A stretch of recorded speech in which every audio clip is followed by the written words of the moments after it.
Welcome to Time in History. I'm Professor Bill. Tonight we examine how two fires, in Chicago in 1871 and in Washington in 1921, erased millions of records from American history. We will look at what exactly was lost, why the 1890 census vanished, how bureaucracy worsened the damage, and how these disasters forced the creation of the National Archives. This is not a story about conspiracy. It is a story about fragility and about what happens when a nation's memory burns. On October 8, 1871, Chicago was a city built of ambition and pine.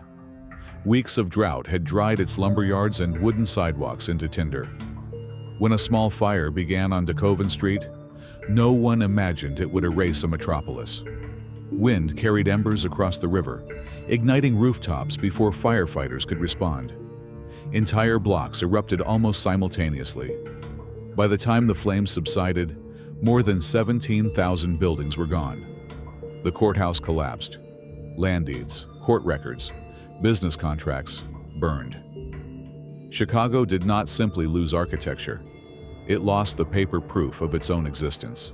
When the Cook County Courthouse collapsed, it carried generations of legal memory with it. Property titles, probate files, criminal indictments, divorce decrees, each existed as a single, handwritten original. In the weeks after the fire, citizens lined up not for food, but for proof. Proof that land belonged to them. Proof that debts were real. Judges were forced to reconstruct ownership from testimony and fragments. In some cases, the law relied on memory because the archive no longer existed. Justice continued, but without its paper foundation. Chicago's banks survived in stone vaults, but their ledgers did not. Account balances were written in ink, not duplicated. Insurance policies were stored locally. Commercial credit depended on paper trails that vanished in smoke. Merchants could not prove inventory losses. Investors could not verify assets. Some firms collapsed, not because their money burned, but because the documentation did. Wealth survived in metal. Liability disappeared in ash. The financial system had to be rebuilt from recollection and negotiation. Printing presses melted in the heat. Metal type fused together into useless blocks. Newspaper archives, years of reporting, were lost. For several days, Chicago had no printed voice. When publication resumed, it did so from borrowed presses outside the burn zone. The irony was stark.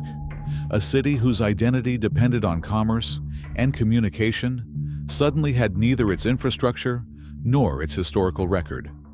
Even journalism, the witness of events, had to reconstruct its own past. Public archives were not the only losses. In thousands of homes, family Bibles recorded births and deaths. Letters preserved migration stories. Photographs captured first-generation immigrants who had crossed an ocean to begin again. When houses burned, these private archives disappeared silently. Governments can rebuild courthouses. Cities can lay new bricks. But a handwritten note from a grandmother cannot be replaced by policy. The fire erased not only records of property, but records of belonging. While Chicago dominated headlines, northern Wisconsin faced something even more lethal. The Peshtigo Fire moved through logging towns with terrifying speed, fueled by drought and timber debris. Entire communities were overtaken in minutes. Survivors later described walls of flame higher than church steeples. By morning, towns had vanished so completely that bodies were buried in mass graves without identification. It remains the deadliest wildfire in American history. Yet for decades, it stood in the shadow of Chicago's spectacle. In frontier towns, the church often kept the only record of existence. Baptisms, marriages, burials, handwritten in parish books. Many of those registers burned in Peshtigo. For immigrant families who had just arrived from Europe, those pages were the first official proof that they had begun new lives in America. When the books turned to ash, so did the paper evidence of their arrival, their children, their deaths. For genealogists today, some family lines simply stop in 1871. Peshtigo was not an isolated tragedy. The late 19th century saw repeated firestorms across the Midwest. Michigan's Thumb Fire in 1881, the Hinckley Fire in 1894. Logging debris, drought, and wooden settlements created landscapes primed for ignition. Each catastrophe destroyed not only homes, but county offices, land surveys, and local archives. Across the region, historical continuity fractured. In some counties, property records before certain dates simply no longer exist. In frontier America, courthouses were often the most important buildings in town. They held deeds, criminal cases, tax rolls, and naturalization papers. When they burned, communities lost their administrative backbone. Reconstructing ownership sometimes required sworn testimony from neighbors. In other cases, disputes lingered for years because no written evidence survived. The law, designed to rest on documentation, had to lean on memory and reputation instead. By the 1880s, it was clear that America's record-keeping system was dangerously fragile. Documents were stored in basements, attics, rented warehouses, often near coal furnaces or oil lamps. There were no standardized fireproof vaults, no national duplication policy. Paper accumulated faster than protection evolved. The nation expanded westward, but its archives remained exposed. Fire was not an anomaly. It was a structural vulnerability embedded in the system itself. Every 10 years, the United States conducted a census, not merely to count people, but to define the nation. The 1890 census was especially ambitious. It recorded veterans of the Civil War, racial categories, occupations, disabilities, property data. Nearly 63 million individuals were documented by hand. Each page carried names, ages, addresses, snapshots of a country entering industrial modernity. It was not just statistics. It was the most detailed portrait of America ever compiled up to that point. The 1890 census also introduced technology. Herman Hollerith's punch card tabulating machine accelerated data processing in ways never seen before. For the first time, mechanical systems helped interpret demographic information. This innovation would later give birth to IBM. Yet behind every punched card stood the original handwritten schedules, the physical records that preserved individual identities. The machines summarized the nation. The paper preserved the people. After processing, the original 1890 census schedules were stored in the basement of the Commerce Department building in Washington, D.C. The space was not fireproof. It was not climate-controlled. Files were stacked densely in wooden shelving units. For 30 years, the most detailed demographic record of the United States sat in a vulnerable room beneath the Capitol. The nation's memory was resting in a basement. On January 10, 1921, a fire broke out in that basement. Smoke filled the upper floors. Firefighters responded quickly, but water poured over the stored census schedules. Flames destroyed large sections outright. Others were soaked, warped, and contaminated by mold. In hours, a generational record was damaged beyond recognition. The fire did not need to consume every page. It only needed to make preservation uncertain. Initial reports suggested that some of the census schedules might be salvageable. Portions were only partially burned. Others had survived the flames but were damaged by water. Archivists debated restoration. Yet federal officials concluded that the material had little administrative value. In the absence of an institutional preservation mandate, practicality prevailed over posterity. What fire had not finished, bureaucracy quietly would. In the years after the fire, damaged census schedules sat in storage, deteriorating. Committees reviewed their condition. Officials debated cost, relevance, and space. The 1890 records were no longer needed for taxation or apportionment. Administratively, they were obsolete. Historically, they were irreplaceable. But in a government without a centralized archival mandate, history did not yet carry institutional authority. Paper was measured by utility, not by memory. In 1933, Congress authorized the disposal of what remained of the 1890 census schedules. The fragments that had survived fire and water were officially destroyed. It was not done in secrecy. It was procedural, routine. The act reflected a mindset of the era. Records were instruments of governance, not cultural inheritance. A generation of Americans disappeared from federal documentation, not by conspiracy, but by policy.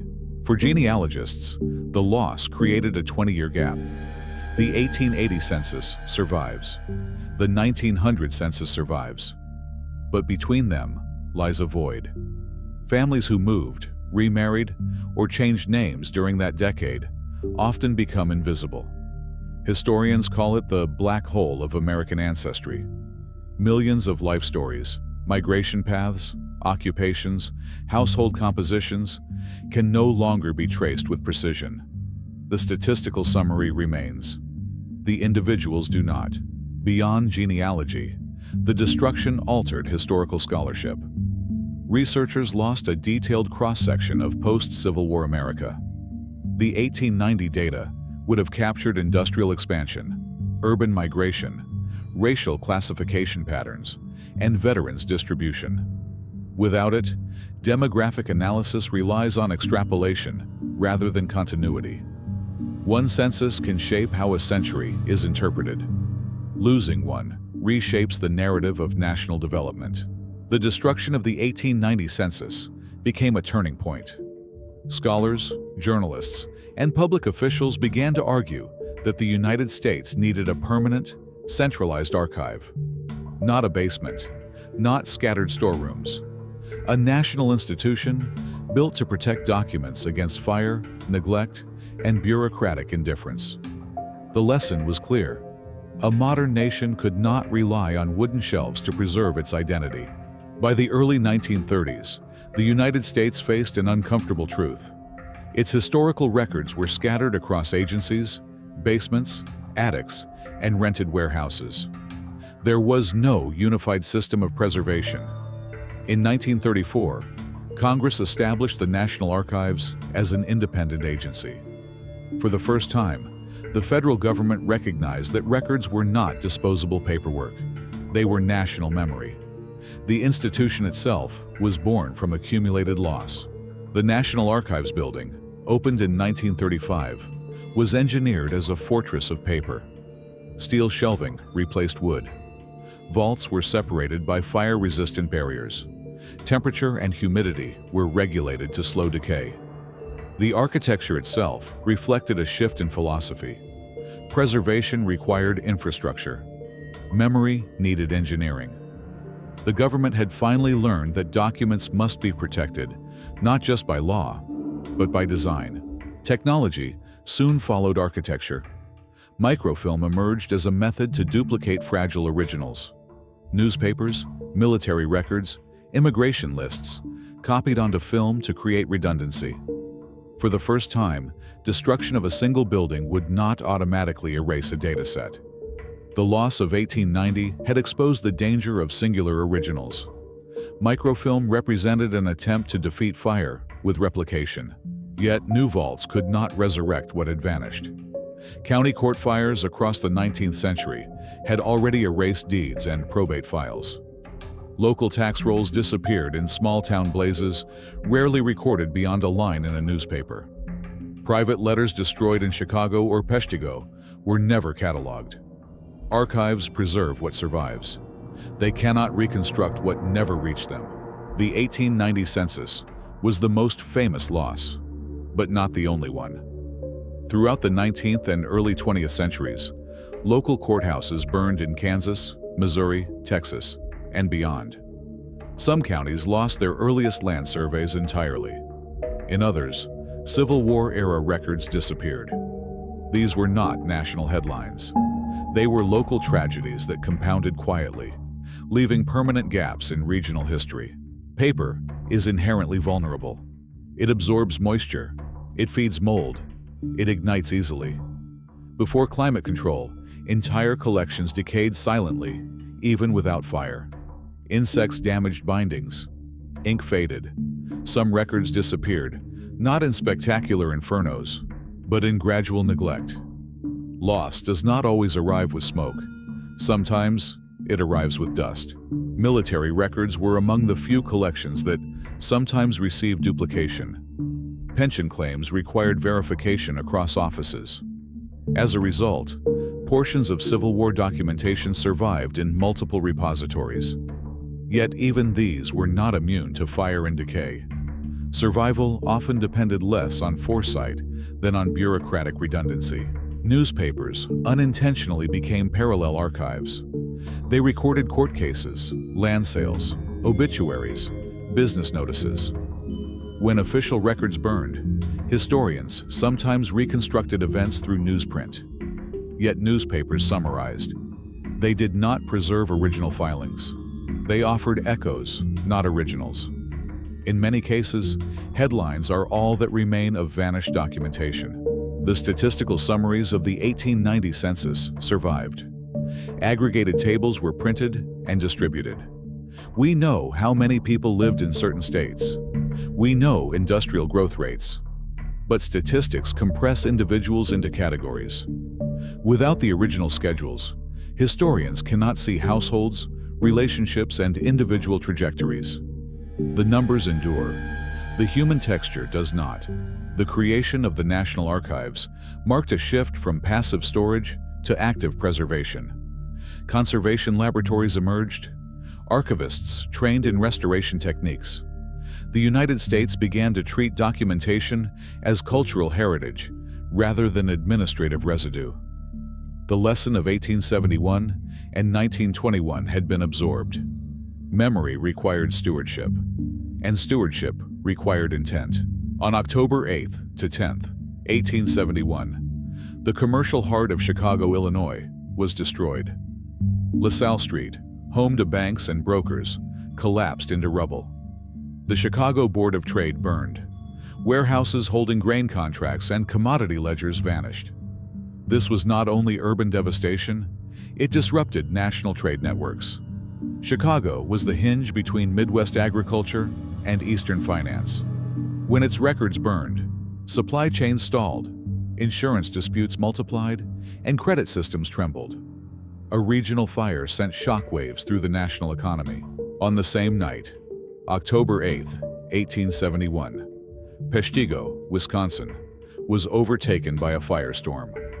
Logging slash left on the forest floor ignited under gale force winds. Temperatures rose so rapidly that some victims suffocated before flames reached them. Parish records, town registries, land surveys burned alongside homes. More than 1,500 people died, making it the deadliest wildfire in U.S. history. Yet, national attention focused on Chicago. Peshtigo became a secondary tragedy, first in destruction, then in memory. In September 1881, the Thumb region of Michigan burned. Entire towns, including Port Huron's surrounding settlements, were devastated. County courthouses and municipal offices were damaged or destroyed. Local tax rolls and early land claims disappeared. Fires like this rarely make national history textbooks, yet they create permanent archival gaps. In certain Michigan counties, property documentation before the 1880s exists only in fragments. Fire reshaped not just landscapes, but the administrative continuity of communities. In 1933, following administrative review, Congress authorized the destruction of the remaining fragments of the 1890 census schedules. What fire and water had damaged, policy eliminated. At the time, officials judged the material to lack ongoing governmental value. The decision reflected the archival philosophy of the era. Preservation was optional. Utility was essential. The consequence was irreversible. A demographic bridge between Reconstruction and the Progressive Era was permanently severed. On January 10, 1921, a fire broke out in the basement of the Commerce Department building in Washington, D.C. Stored there were the original schedules of the 1890 census. Firefighters extinguished the blaze within hours, but water and smoke damage proved devastating. Approximately 99% of the population schedules were destroyed or rendered unusable. Nearly 63 million individual records vanished. It remains one of the greatest archival losses in American federal history. On April 15, 1922, the Public Record Office of Ireland was destroyed during the Irish Civil War in Dublin. Centuries of census data, parish registers, and legal records dating back to the medieval era were lost in a single explosion. American archivists followed the event closely. The scale of destruction abroad reinforced a lesson already learned at home. Archives are vulnerable not only to fire and neglect, but to conflict. Memory requires structural protection before crisis arrives. On May 24, 1890, a fire struck the Jefferson County Courthouse in Louisville, Kentucky. Probate records, marriage licenses, and early property deeds were heavily damaged. While some materials were reconstructed from secondary sources, original filings were gone. For local families tracing land ownership prior to 1890, gaps remain to this day. The loss did not alter national history, but it permanently altered regional continuity. In 1925, a fire in a Tennessee state building in Nashville damaged portions of archival holdings related to early state administration. Some legislative papers and land documentation were lost. Though not as catastrophic as the 1890 census destruction, it highlighted a persistent issue. State-level archives often lacked fireproof infrastructure. The vulnerability was not isolated. It was systemic across multiple jurisdictions. On July 12, 1973, a fire broke out at the National Personnel Records Center in St. Louis, Missouri. Approximately 16 to 18 million official military personnel files were destroyed, primarily Army records from 1912 to 1960 and Air Force records from 1947 to 1964. There were no complete duplicates. Veterans later struggled to prove service for benefits and pensions. Nearly a century after Chicago and the 1890 census, the lesson repeated itself. Singular archives remain fragile. By the 1980s, federal and state agencies began transitioning to digital storage systems. Magnetic tapes and early databases promised protection against fire. Yet digital preservation introduced new risks: data corruption, format obsolescence, hardware decay. The medium changed, but vulnerability did not disappear. Preservation shifted from physical engineering to technological maintenance. In April 2003, the National Library and Archives of Iraq in Baghdad was looted and burned during the invasion. Thousands of manuscripts and official records were lost. The destruction was a stark reminder that archives are not merely storage facilities, they are cultural anchors. American archivists cited the event as further evidence that preservation requires proactive security planning, not reactive reconstruction. On September 11, 2001, when the World Trade Center towers collapsed in New York City, corporate archives housed within offices were destroyed.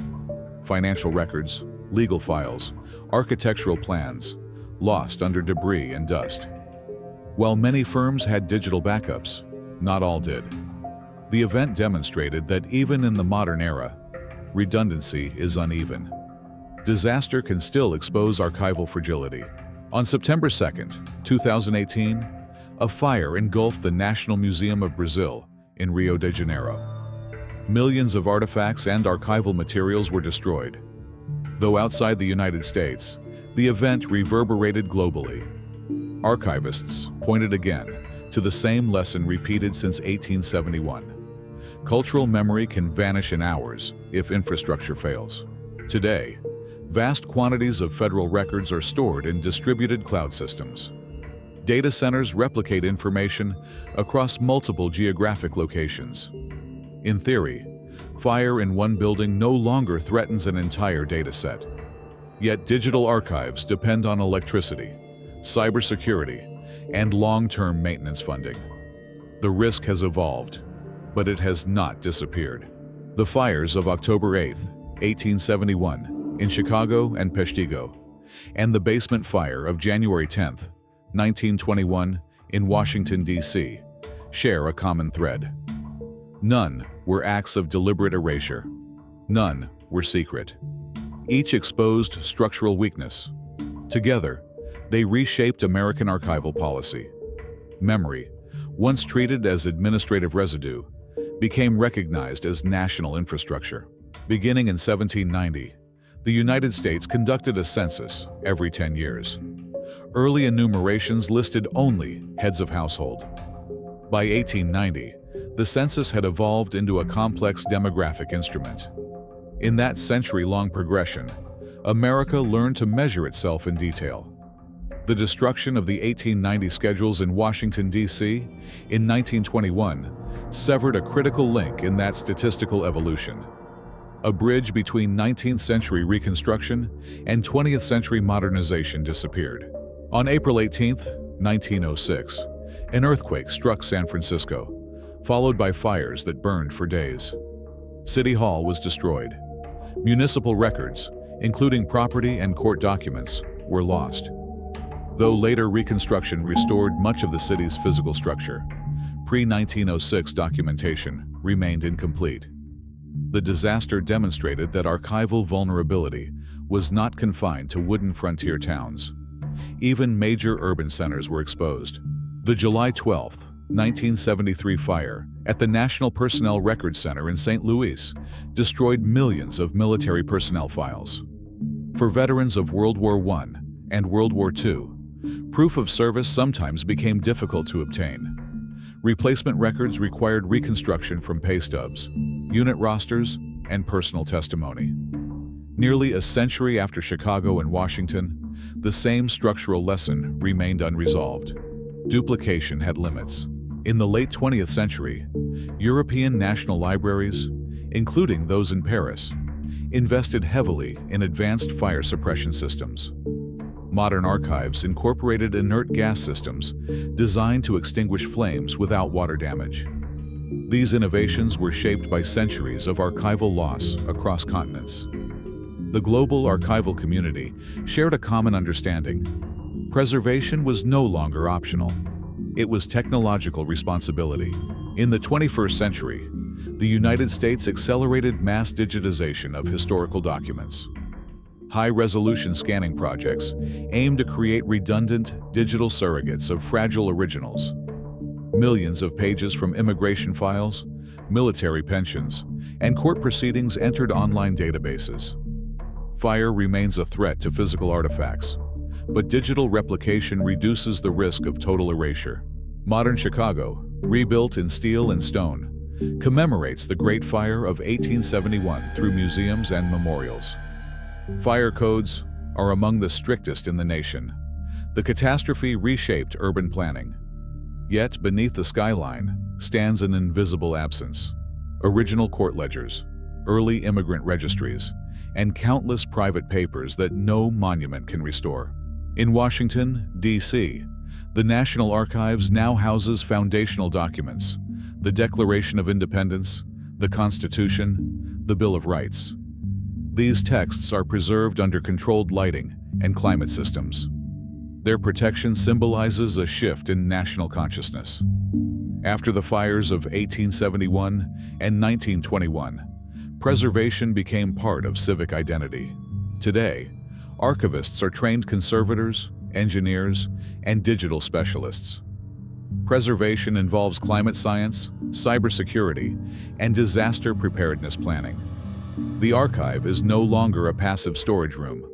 It is infrastructure, comparable to roads or bridges. Its purpose is not merely to store paper, but to sustain continuity across generations. Despite modern safeguards, the losses of 1871 and 1921 remain permanent. The handwritten census entries of 63 million Americans cannot be reconstructed. County deeds destroyed in 19th century courthouse fires will never reappear. Archival gaps become part of historical reality. They remind us that absence is also evidence, evidence of vulnerability. History is not erased by mystery. It is erased by fire, paper, and time. In Chicago in 1871, in Washington in 1921, and in countless smaller towns in between. America learned that memory is fragile. What survives does so because someone chose to protect it. What vanished reminds us that preservation is never automatic. It is deliberate.